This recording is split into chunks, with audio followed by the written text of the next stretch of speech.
We've talked about the Templars' rise, their fall, their missing fleet, and the theory that the Holy Grail wasn't a cup, but a secret. Now we get to the heart of it, the Sangreal documents, the most controversial part of the entire Templar legend. The story goes like this.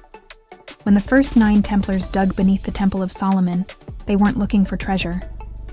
They were looking for records, and what they supposedly found wasn't gold. It was a genealogy, a bloodline. According to the legend, the Sangreal wasn't Sangreal, a holy cup, but Sangreal, royal blood. A family tree stretching all the way back to Jesus Christ himself. Now, whether that's true or medieval myth, here is what we do know. Something the Templars found turned them from obscure knights into the most powerful organization in Europe. Papal protection, unlimited wealth, access to kings, and the kind of political immunity that makes governments nervous even today. If the Grail was a bloodline, then the Sangreal documents were the evidence. Proof of a lineage the medieval church would have wiped off the face of the earth. And suddenly, a lot of things start to make sense. Why King Philip needed them erased.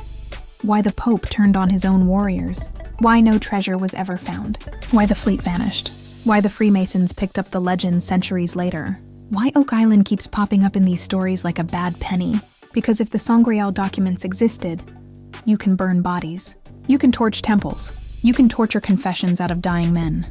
But you cannot let the paperwork survive. And every time these legends pop up, Rosslyn Chapel, Scotland, Oak Island, Nova Scotia, they always involve 2 things: lost records and the Templars running out the back door with their secrets. So did the Sangreal documents really contain a hidden bloodline? We'll never know for sure. But whatever the Templars found under the Temple of Solomon, it scared kings, toppled an order, and still has treasure hunters digging holes 700 years later. If you enjoyed this trip down the rabbit hole, don't forget to like, share, and subscribe to Smart History for Dumb Times.